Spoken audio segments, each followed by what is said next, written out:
Income, अगर आप income earn करते हो, ठीक है, तो गवर्नमेंट बोलता है आप रिटर्न फाइल करो, टैक्स का पेमेंट करो, बट इसके साथ साथ ना गवर्नमेंट आपसे सोर्स पूछता है। सोर्स, ठीक है, कि ये आपने इनकम कहां कहां से अर्न किया, यस और नो। और उसी को हम लोग क्या बोलते हैं, हेड्स ऑफ इनकम। क्या बोलते हैं, heads of income. Now tell me guys, व्यक्ति को इनकम कहां कहां से हो सकता है। फॉर एग्जांपल कृष्णा है, कृष्णा एक फॉर्म में काम करता है, वहां से उसको क्या मिलता है, सैलरी। क्या मिलता है, सैलरी। तो उसके इनकम को क्या बोलेंगे, इनकम फ्रॉम सैलरी। कृष्णा के पास खुद का एक सपनों का महल भी है, ठीक है। नाउ लिसन, उसने इस घर को क्या किया है, रेंट पे दिया है, तो उसको रेंटल इनकम आता है, यस और नो। तो जो रेंटल इनकम है वो कहां पे टैक्सेबल होगा, इनकम फ्रॉम हाउस प्रॉपर्टी। का खुद का एक बिजनेस भी है, अब बिजनेस से उसको क्या होता है, इनकम। तो क्या होगा, income from business and profession. Business और प्रोफेशन में फर्क क्या है, बिजनेस जहां पे किसी प्रोडक्ट में डील करते हो, प्रोफेशन जहां पे सर्विस में डीलिंग होता है। जैसे डॉक्टर या हॉस्पिटल, ये एक बिजनेस है, यस। तो बिजनेस आप प्रोडक्ट में डीलिंग करोगे, बट प्रोफेशन सर्विस में डील करोगे, प्रोफेशन सर्विस में डील करोगे, ठीक है। बिजनेस के अंदर प्रोफेशन आ सकता है, प्रोफेशन के अंदर बिजनेस नहीं। नाउ इसके बाद फॉर एग्जांपल, अब कृष्णा के पास जो सपनों का महल था, अब इसको बड़ा सा मेंशन बनवाना है, कृष्णा मेंशन। तो उसने क्या किया, वो महल बेच दिया। अब वो महल बेच देगा, उसने किसी और प्राइस पे खरीदा था, किसी और प्राइस पे बेचा। फॉर एग्जांपल उसने 20 लाख में खरीदा था 2001 में, कभी 2001 में, उसको बेच रहा है 2022 में। आज इसका वैल्यू 1.25 CR है। कितना है, 1.25 CR। तो मेरे को बताओ, अगर ये 1.25 CR है, तो इतना सारा इसको प्रॉफिट हो रहा है, बट ऑफ कोर्स पूरे प्रॉफिट पे कोई भी टैक्स पेमेंट करता नहीं है। तो ये जो अमाउंट होगा उसको क्या करेंगे, इंडेक्सेशन। क्या करेंगे, इंडेक्सेशन। और उसके बाद जो प्रॉफिट आएगा उस पे क्या पेमेंट करना पड़ेगा, कैपिटल गेन। क्या पेमेंट करना पड़ेगा, कैपिटल गेन। तो इनकम फ्रॉम कैपिटल गेन। और कैपिटल गेन दो तरीके का हो सकता है। जैसे अगर आप शेयर्स में ट्रेडिंग करते हो, तो मान लो डेली बेसिस पे कितने लोग परचेज करते हैं, फिर सेल कर देते हैं। और कुछ लोग ऐसे 12-12 साल, 13-13 साल ऐसा रखते हैं। हमारे एक सर थे, उन्होंने टाइटन का शेयर्स 14 साल तक होल्ड किया। कितना साल, 14 इयर्स। नाउ और वो उनका मल्टी बैगर स्टॉक बना। तो मल्टी बैगर स्टॉक ऐसे ही नहीं बनता कि हाँ आप आज इन्वेस्ट किए और आप एक्सपेक्ट कर रहे हो कि कल ही मिल जाएगा, ठीक है। It takes certain period of time, जो जरूरी है, नेचुरल कोर्स उतना तो चाहिए। नाउ तो अगर डेली बेसिस पे मैं बेच दूं और फिर मेरे को कैपिटल गेन होगा, तो क्या बोलेंगे उसको, शॉर्ट टर्म कैपिटल गेन। क्या बोलेंगे, शॉर्ट टर्म कैपिटल गेन। अगर लॉन्ग वाला इन्वेस्टमेंट मैंने बेचा, लॉन्ग टर्म वाला, तो क्या होगा, long term capital gain. Short term हुआ सटक जी और लॉन्ग टर्म हुआ तो लटक जी, यस और नो। तो कैपिटल गेन में दो तरीके का इनकम होगा, सटक जी और लटक जी, यस और नो। अब इसके अलावा अगर कहीं और से इनकम होगा, वो सारा का सारा इनकम कहां पे जाएगा, इनकम फ्रॉम अदर सोर्स। कहां पे जाएगा, income from other source, income from other source, okay. Now guys, मैं जरा लिखता हूं, ध्यान देना। DW रामू फकीर जी, DW रामू फकीर जी, DW रामू फकीर जी। यस और नो? M का ये डबल, F डबल और R का 2 double. Yes. Now keep good. Let's start. Income from other source. This is acronym for income from other source. Yes or no? Now D for क्या होता है? First D. D for dividend. Dividend income. Yes or no? Dividend income के बारे में हमने क्या सीखा था? 3 चीज। क्या क्या था? Indian company, Indian company, foreign company, foreign company cooperative society. And cooperative society. अगर इंडियन कंपनी होगा तो क्या होगा? एग्जाम। क्या होगा? एग्जाम।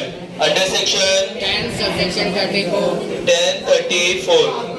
अगर ये फॉरेन कंपनी या कोऑपरेटिव सोसाइटी होगा then it is taxable, then it is taxable. Yes or no? इसके बाद हमने सीखा था W, W for winning income, W for winning income,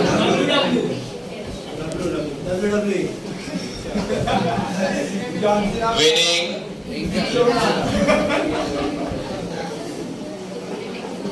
stop winning income, W for winning income. Winning income, अब winning income हो भी सकता है और नहीं भी हो सकता है, इसलिए इसको क्या बोल सकते हैं हम लोग? Casual income. क्या बोलते हैं? Casual income. यस और नो? जैसे example lottery ticket, lottery ticket, batting, सट्टेबाजी, और कहां से हो सकता है winning income? Batting, horse racing, car racing, कुत्ता रेसिंग, बिल्ली रेसिंग, ऐसा बहुत सारा रेसिंग है। ठीक है, टीवी गेम, चलता है। TV games, KBC. कौन बनेगा यस और नो? फिर अभी ऑनलाइन बहुत सारे आ रहे हैं, रिप्लेबल, है ना? ये सब क्या है? Winning income. और विनिंग इनकम के बारे में क्या याद रखने का? Fully taxable, it is fully taxable. Fully taxable का मतलब क्या होता है? Whole amount is taxable, no deduction allowed. Whole amount is taxable, no deduction is allowed. Like अगर किसी व्यक्ति ने 100 रुपए का लॉटरी टिकट खरीदा, कितने का? 100 रुपए का, और वो 1 करोड़ का था, तो 1 CR अमाउंट इसको मिलेगा। फिर वो गवर्नमेंट को बोलता है कि मैं इसमें से 100 रुपीज माइनस करके आपको जो बैलेंस बचेगा उसमें मैं आपको टैक्स पेमेंट करूंगा। चलेगा क्या? नहीं। Government will ask for tax on this amount, on this amount. Did you get this? So what do you mean by fully taxable?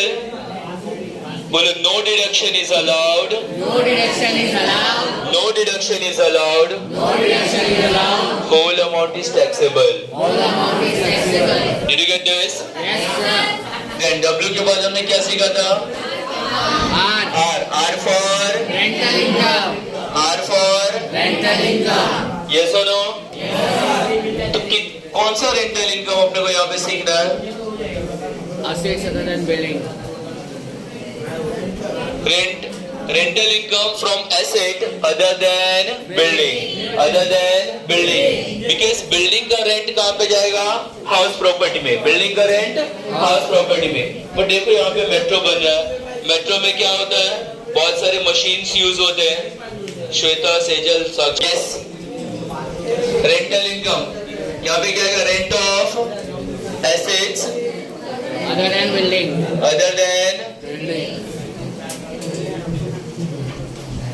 other than buildings. Yes or no? और क्या आएगा? Rent from subletting. Rent from subletting. What do you mean by rent from subletting?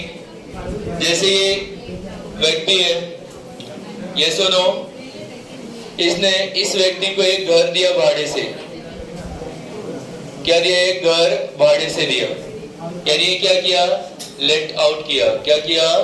Let out. ये सुनो, अब ये व्यक्ति क्या है? ओनर है। क्या है? ओनर।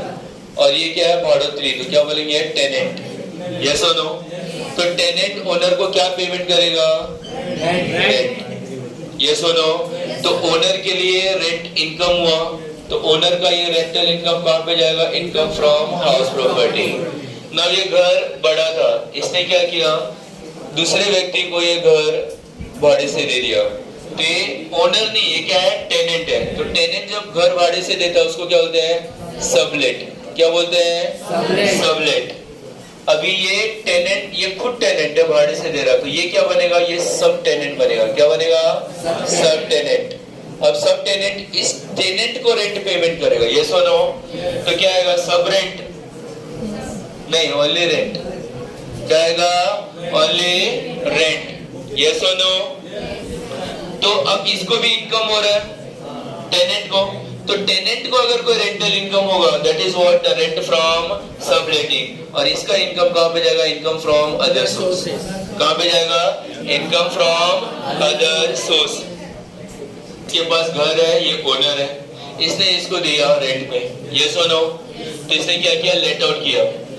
ये क्या बन गया? ओनर। और ये क्या बन गया? टेनेंट। ये सुनो, नाउ अब इस टेनेंट, ये टेनेंट क्या करेगा? इस ओनर को रेंट पेमेंट करेगा।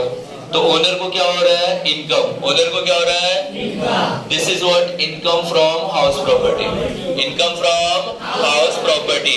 बट ये घर एक्चुअली बड़ा था, तो इसने क्या किया? इसका आधा घर इसको ट्रांसफर कर दिया, मतलब भाड़े से दिया। ट्रांसफर किया मतलब भाड़े से दिया। तो ये क्या कर रहा है? ये सबलेट कर रहा है घर को। क्या कर रहा है? सबलेट। तब ये भी ये क्या बन जाएगा? सब टेनेंट। तो सब टेनेंट टेनेंट को रेंट पेमेंट करेगा। ये सुनो ना, अब ये टेनेंट ओनर तो है नहीं, तो इसके लिए क्या हो गया? Rent from subletting. क्या हो गया? Rent from subletting. और ये रेंट फ्रॉम सबलेटिंग कहां पे जाएगा? Income from other source. Next is A for क्या? Agriculture income. ए फॉर क्या? Agriculture income. एग्रीकल्चर इनकम के बारे में हमने क्या सीखा था? Land in India exam. Agriculture income. अगर लैंड इन इंडिया है, क्या है? लैंड इन इंडिया, तो क्या होगा? एग्जेम्प्ट। अंडर सेक्शन 10 सबसेक्शन 1, अगर land outside India, land outside India, तो फिर क्या होगा? वो टैक्सेबल। टैक्सेबल। क्या होगा? टैक्सेबल। यस और नो? नाउ आफ्टर दिस हमने क्या सीखा था? M1 M से 2 है, इनकम ऑफ M1 क्या है? Income of MP MLA MNC। MP MLA and MLC। Income of MP MLA and MLC। Now MP का फुल फॉर्म क्या होता है? Member of parliament. MLA का full form? Member of legislative assembly. MLC का full form? Member of legislative council. इनको 2 तरीके का income होता है। कितने तरीके का? 2 तरीके का। अब इनको भी पर मंथ पेमेंट होता है। रोल नंबर 7 क्या होता है? Per month payment. अब पर मंथ एक फिक्स्ड अमाउंट पेमेंट होता है, तो हम लोग उसको क्या बोलते हैं? सैलरी। क्या बोलते हैं? बट चूंकि किसी के नौकर तो है नहीं जो इनको सैलरी मिलेगा, यस और नो, तो इसलिए इसको क्या बोलते हैं? ऑनोरेरियम। क्या बोलते हैं? ऑनोरेरियम। मानधन, यानी इनके सम्मान में इनको धन दिया जाता है, मानधन। ठीक है, अगर ये ऑनोरेरियम या फिर इनको सैलरी ऐसा कुछ बोला तो ये होगा टैक्सेबल। अच्छा, इसका salary income from other source में क्यों टैक्सेबल होता है? क्योंकि इनकम फ्रॉम सैलरी में अगर इनकम को टैक्सेबल होना है तो वहां पे एम्प्लॉयर एम्प्लॉय रिलेशनशिप होना चाहिए। अब ये जो MP MLA MLC या प्राइम मिनिस्टर चीफ मिनिस्टर जो होते हैं, इनको सैलरी या ऑनोरेरियम जो मिलता है वो पेमेंट कौन करता है? गवर्नमेंट। कौन पेमेंट करता है? गवर्नमेंट। और काम किसके लिए करते हैं? पब्लिक के लिए। काम किसके लिए करते हैं? पब्लिक के लिए। तो काम किसी और के लिए और सैलरी कोई और देता है। Yes or no? That is the reason employer-employ relationship यहाँ पे स्टैब्लिश नहीं होता और ये इनकम फ्रॉम अदर सोर्स में आता है। Did you get this guys? पक्का? Now, इनकम फ्रॉम सैलरी में कब आता है? जब एम्प्लॉयर-एम्प्लॉय रिलेशनशिप एस्टैब्लिश हो। इसके अलावा इनको अब ये लोग बहुत मेहनत करते हैं, आपसे वोट लेके जाते हैं, बाद में फिर आपके एरिया में आते हैं और आपका एक एक लोगों का दुख दर्द सब पूछते हैं। यस और नो? तो फिर इनको गाड़ी से आना पड़ता है, तो इनको पेट्रोल अलावेंस, फिर अब इनको टेलीफोन घर पे लगाना पड़ता है, तो टेलीफोन का अलावेंस, इनके ऑफिस का खर्चा, इन सब के लिए ना एक खर्चे का प्रोविजन होता है। इसको बोलते हैं कॉन्स्टिट्यूएंसी अलावेंस। क्या बोलते हैं? कॉन्स्टिट्यूएंसी अलावेंस, या फिर और क्या बोलते हैं इसको? Daily allowance. क्या बोलते हैं? Daily allowance. दोनों का मतलब एक ही है। अब ये एग्जेम्प्ट होता है, इसमें नेता को टैक्स पेमेंट करना नहीं है, ठीक है? अभी एग्जेम्प्ट होता है, देश के लिए नेता लोग क्या है? खतरा। इनका डेली अलावेंस एग्जेम्प्ट होता है under section 10 17। Okay, under section 10 17।